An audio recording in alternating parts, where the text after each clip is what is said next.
कोहरे की वजह से खिड़कियों के शीशे धुंधले पड़ गए थे। गाड़ी 40 की रफ्तार से सुनसान अंधेरे को चीरती चली जा रही थी। खिड़की से सिर सटाकर भी बाहर कुछ दिखाई नहीं देता था। फिर भी मैं कुछ देखने की कोशिश कर रहा था। कभी किसी पेड़ की हल्की गहरी रेखा ही गुजरती नजर आ जाती तो कुछ देख लेने का संतोष होता। मन को उलझाए रखने के लिए इतना ही काफी था। आंखों में जरा नींद नहीं थी।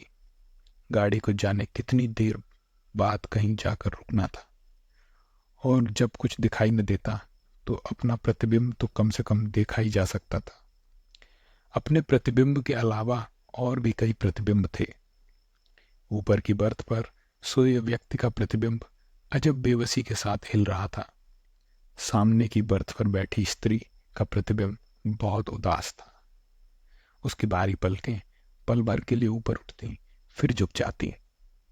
आकृतियों के अलावा कई बार नई नई आवाजें ध्यान बटा देती, जिनसे पता चलता कि गाड़ी पुल पर से जा रही है या मकानों की कतार के पास से गुजर रही है।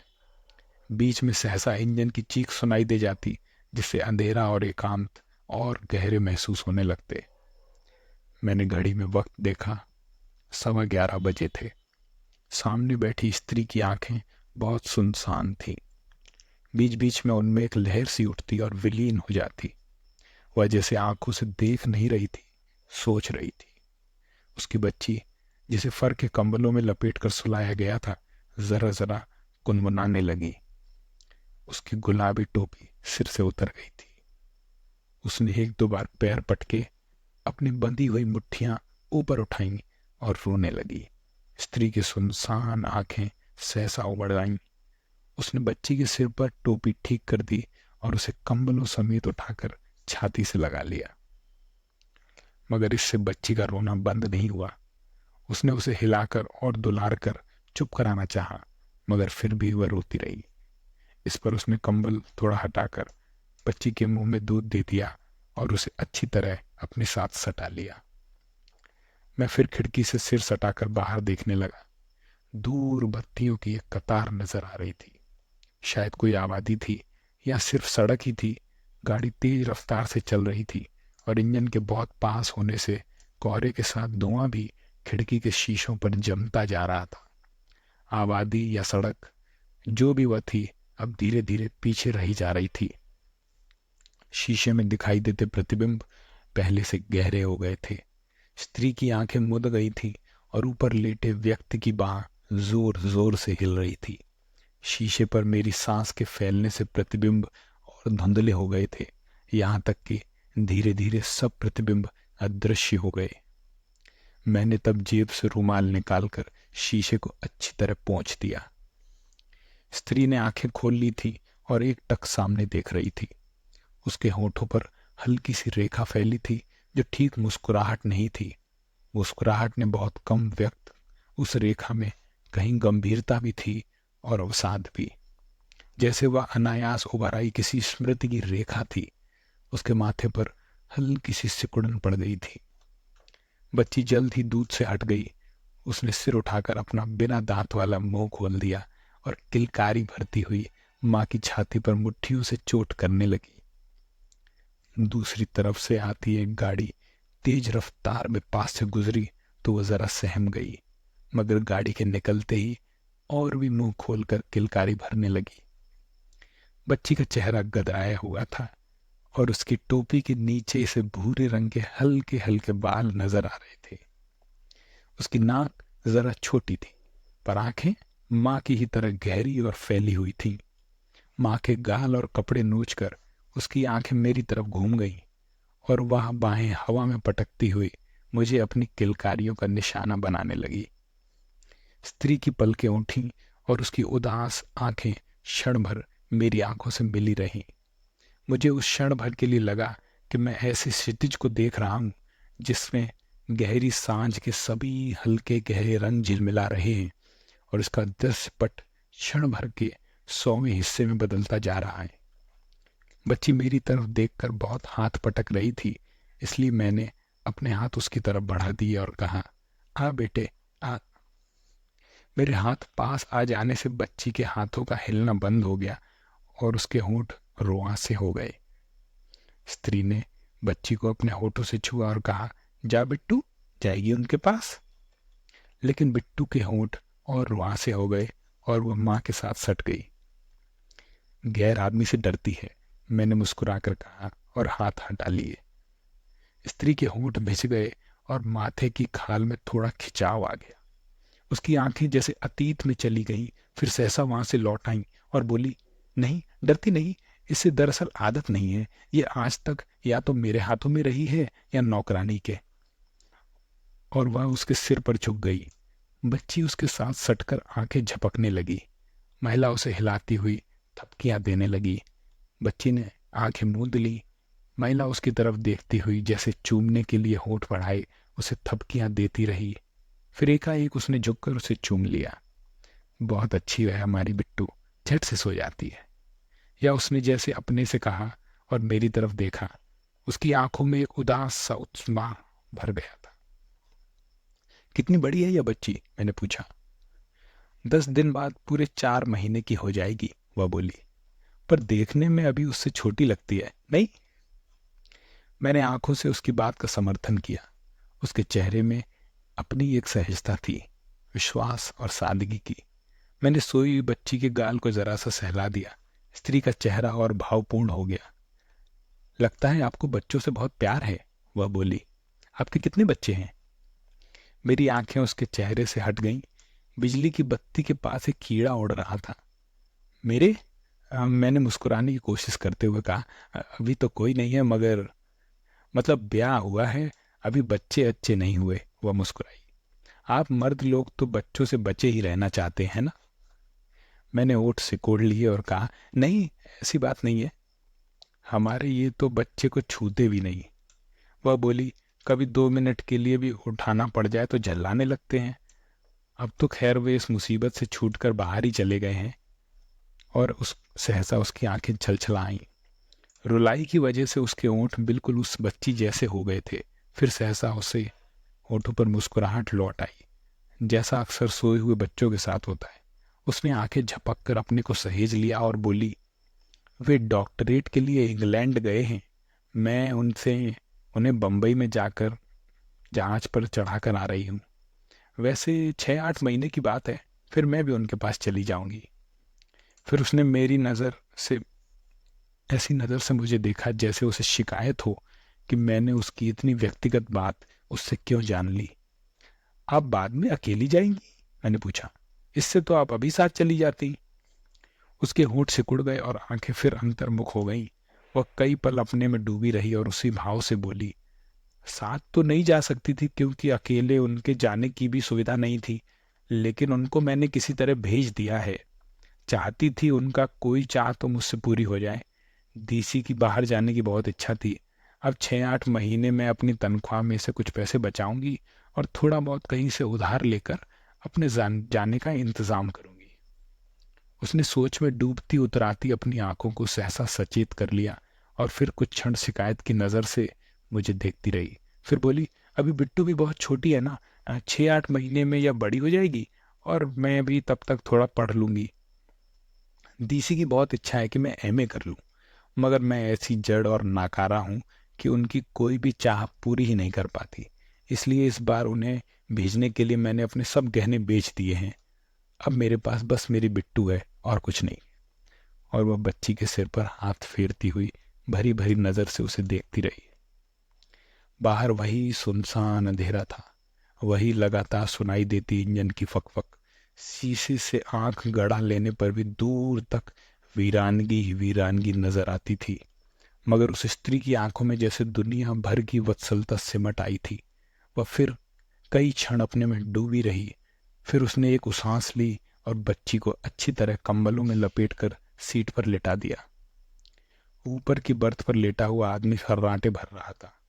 एक बार करबट बदलते हुए वह नीचे गिरने को हुआ, पर सहसा हड़बड़ाकर संभल गया। फिर कुछ ही देर में वह और जोर जोर से खर्राटे भरने लगा। लोगों को जाने सफर में कैसे इतनी गहरी नींद आ जाती है, वह स्त्री बोली।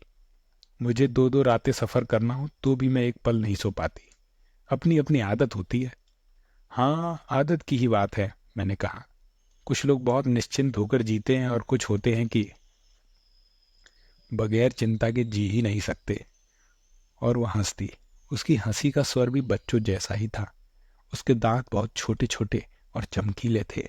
मैंने भी उसकी हंसी में साथ दिया। मेरी बहुत खराब आदत है, वह बोली। मैं बात बेबात के सोचती रहती हूँ। कभी कभी तो मुझे लगता है कि मैं सोच सोच कर पागल हो जाऊंगी। ये मुझसे कहते हैं कि मुझे लोगों से मिलना जुलना चाहिए, खुलकर हंसना, बात करना चाहिए, मगर इनके सामने मैं ऐसे गुमसुम हो जाती हूँ कि क्या कहूँ। वैसे और लोगों से भी मैं ज्यादा बात नहीं करती, लेकिन इनके सामने तो ऐसी चुप्पी छा जाती है जैसे मुंह में जबान ना हो। अब देखिए ना, इस वक्त कैसे लतर लतर बात कर रही हूँ। और वह मुस्कुराई। उसके चेहरे पर हल्की सी संकोच की रेखा आ गई। रास्ता काटने के लिए बात करना जरूरी हो जाता है, मैंने कहा, खास तौर से जब नींद ना आ रही हो। उसकी आंखें पल भर फैली रहीं।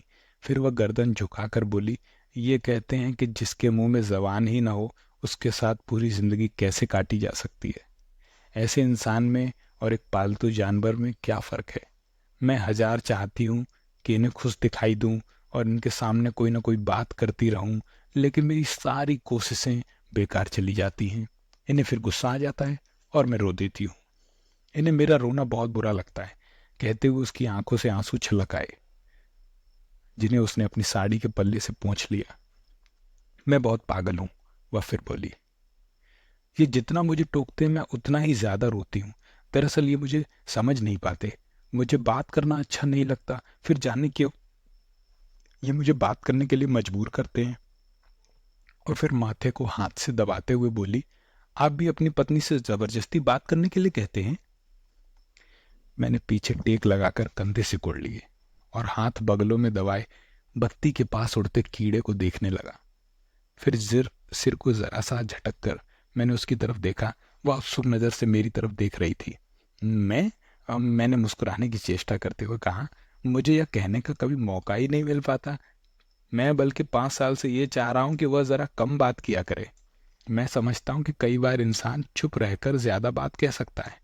जबान से कही बात में वो रस नहीं होता जो आंख की समझ में या होठों के कंपन से या माथे की एक लकीर से कही गई बात में होता है। मैं जब उसे यह समझाना चाहता हूं तो वो मुझे विस्तार पूर्वक बता देती है कि ज्यादा बात करना ही निश्चलता का प्रमाण है।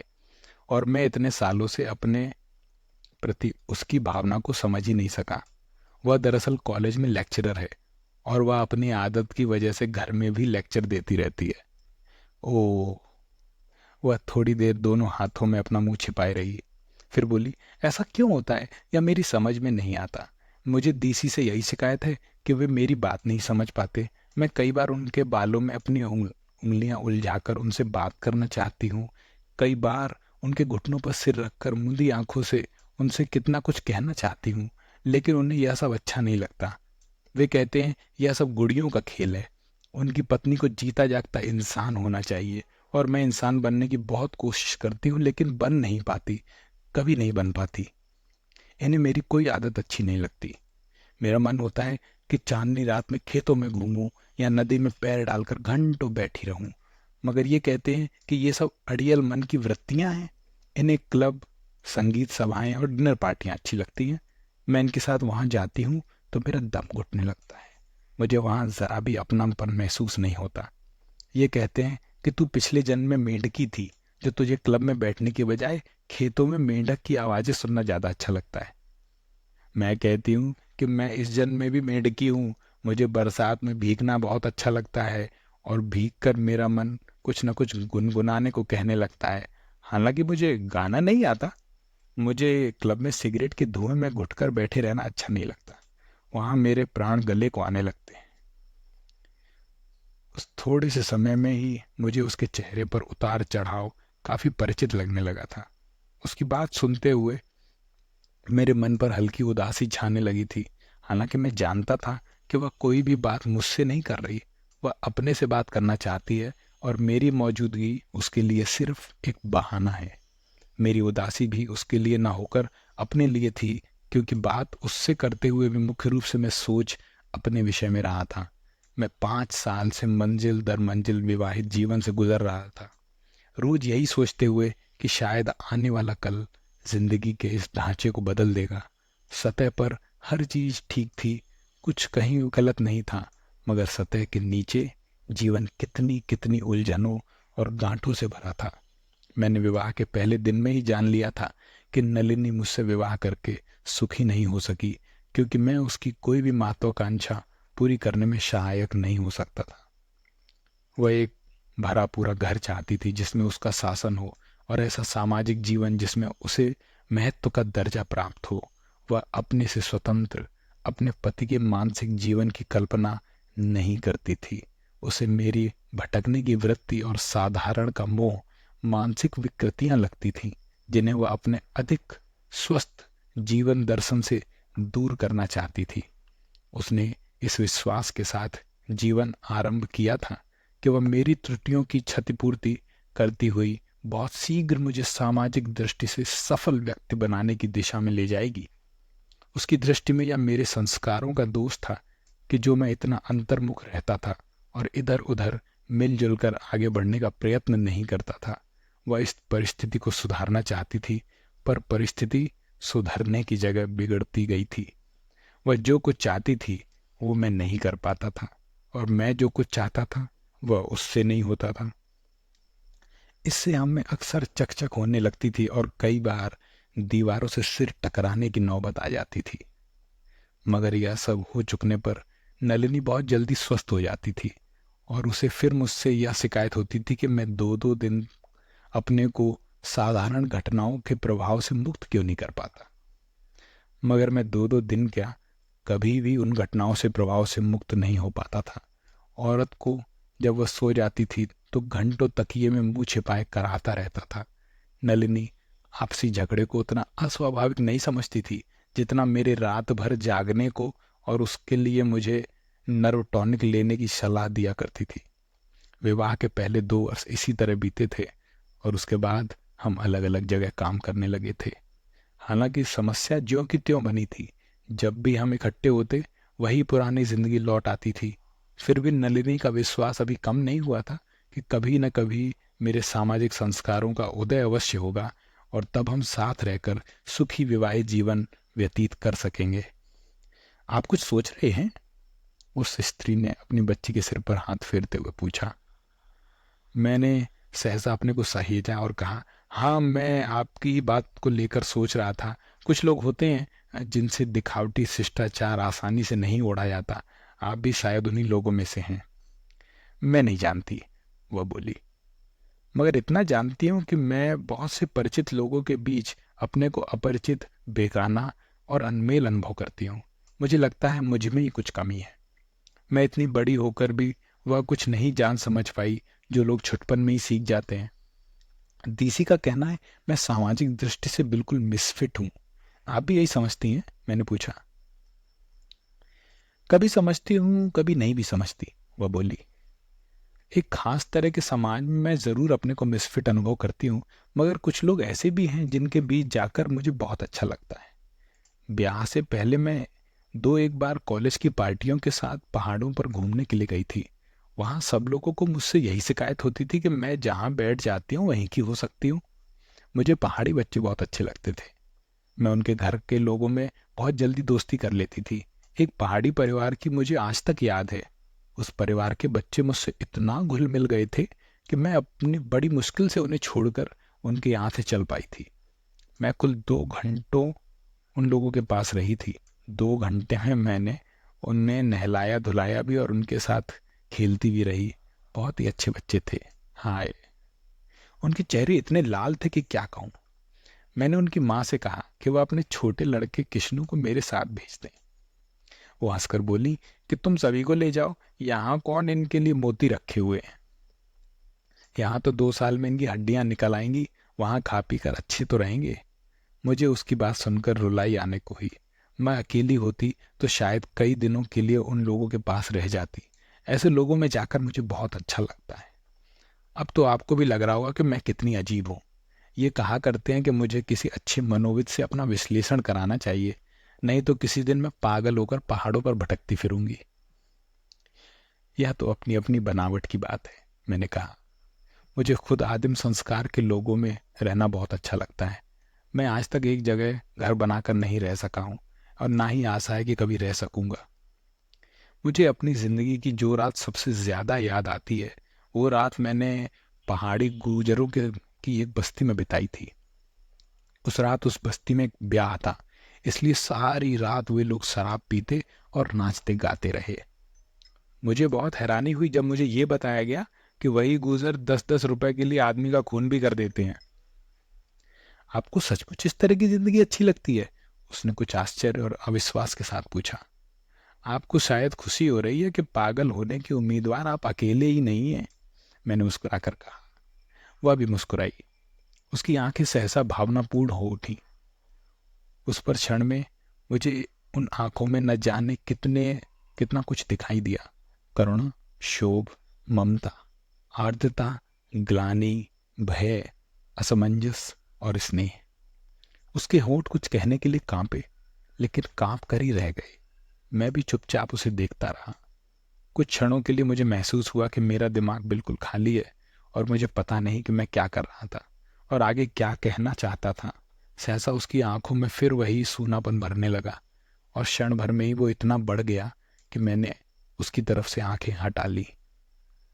बत्ती के पास उड़ता हुआ कीड़ा उसके साथ सटकर झुलस गया था। बच्ची नींद में मुस्कुरा रही थी। खिड़की के शीशे पर इतनी धुंध जम गई थी कि जिसमें अपना चेहरा भी दिखाई नहीं देता था। गाड़ी की रफ्तार धीमी हो रही थी। कोई स्टेशन आ रहा था। दो एक बत्तियां तेजी से निकल गईं। मैंने खिड़की का शीशा उठा दिया।